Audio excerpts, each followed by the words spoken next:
안녕하세요, 김진짜입니다. 오늘은 축구 풋살을 하실 때 알아두면 정말 좋은 꿀팁들 7가지 들어갑니다. 알았스까라. 첫 번째, 볼을 받으실 때 팔을 이용해서 어디로 받고 싶으신지 알려주세요. 나는 이렇게 발밑으로 받고 싶은데 동료가 야 앞으로 뛰어가면서 받아 이러면 곤란하죠.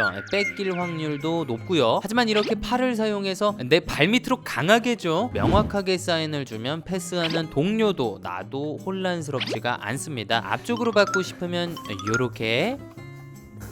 두 번째, 상대가 가까이 오면 그때 패스를 해보세요. 물론 이렇게 패스 받자마자 전방으로 연결할 수 있다. 그럼 타이밍 빠르게 가야 됩니다. 하지만 딱히 줄 데가 없다? 그러면 볼을 소유하시면서 상대 수비가 가까이 붙을 때까지 기다렸다가 그때 우리 동료에게 패스를 줘보세요. 우리 동료에게 아주 넓은 공간이 펼쳐질 겁니다. 공간이 넓으면 트래핑하기도 쉽고 전방을 주시하기도 쉽죠. 다음 플레이 바로 기기. 자, 그리고 볼 소유가 조금 되신다.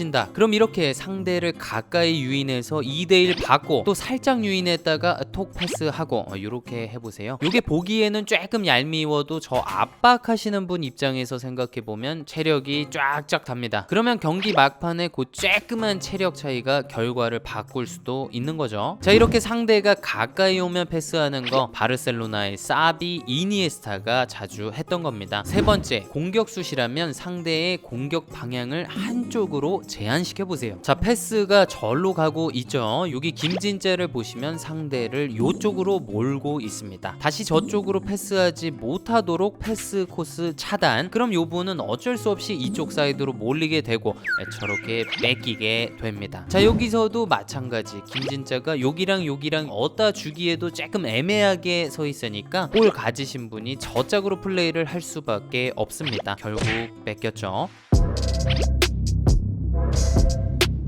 참고로 이렇게 상대를 한쪽으로 모는 거 앙리, 테베즈, 케인 같은 공격수들이 정말 잘하는 겁니다. 자, 만약에 공격수가 이렇게 안 몰아준다? 그러면 뒤에 있는 모든 선수들이 왔다리 갔다리 체력을 엄청 낭비하게 됩니다. 효율적인 압박도 어렵고요. 네 번째, 수비수시라면 상대를 바깥쪽으로 몰아보세요. 자, 이렇게 1대1 수비 상황이 왔을 때 저 같은 경우는 제가 느린 거 아니까 바깥으로 몰아서 그냥 슈팅을 줍니다. 여기선 슈팅 각도가 워낙 좁아서 골키퍼가 웬만하면 맞거든요. 이렇게 3대1 상황이 와도 당황하지 마세요. 바깥으로 모시면 됩니다. 저기서 넣기 굉장히 어려워요. 자, 그런데 이런 경우도 있을 수 있습니다. 2대1 수적으로 불리한 상황이죠. 그런데 이번에 저는 바깥으로 모는 게 아니라 안쪽으로 몰았습니다. 저쪽 패스 코스를 차단해서 이분을 고립시키려는 의도였죠. 그럼 2대1이 아니라 1대1이잖아요. 그리고 우리 동료 선수가 아주 열심히 달려와 주는 거 보고 있었습니다.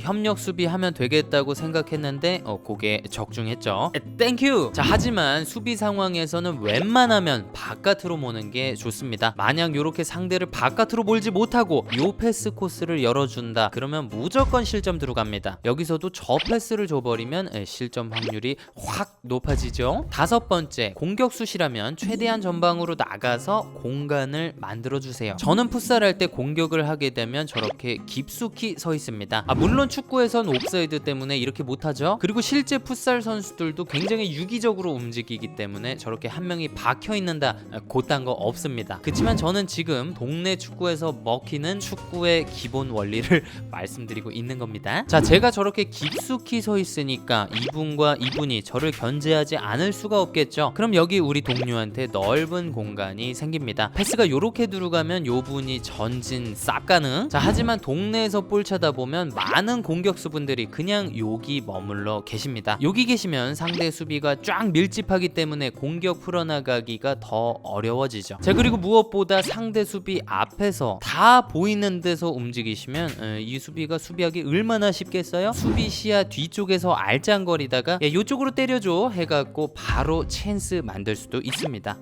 들어갈 뻔했는데. 여섯 번째, 오버랩. 자, 우리 팀 동료가 사이드에서 볼을 잡았다 이러면 뒤에서 볼 받으려고 기다리지 마시고 과감히 오버래핑을 해보세요. 그럼 이 수비수가 요렇게 붙겠죠? 그럼 우리 동료가 가운데로 패스할 공간이 생기게 됩니다. 자, 그리고 공격 지역에서 우리가 2대1로 수적 우위를 갖고 있다 그러면 한번 요렇게 오버래핑을 해보세요. 볼 가지신 분은 이 수비수의 위치 선정에 따라서 패스하시거나 슈팅하시거나 슈팅하시거나 하고 싶은 거 하세요. 그런데 대부분의 아마추어 선수분들이 그냥 2대1 패스 주고받으려고 주구장창 여기에만 서 계십니다. 만약 요 수비가 한쪽으로 몰아서 이 수적 우위를 무효화시킨다, 그러면은 조금 아깝잖아요. 그냥 막 오버랩 돌아보세요. 수비수가 굉장히 곤란해 할 겁니다. 이런 게 영리한 오프 더 볼 움직임 아닐까요? 자, 마지막입니다. 골키퍼 보실 때 1대1 상황이 났다.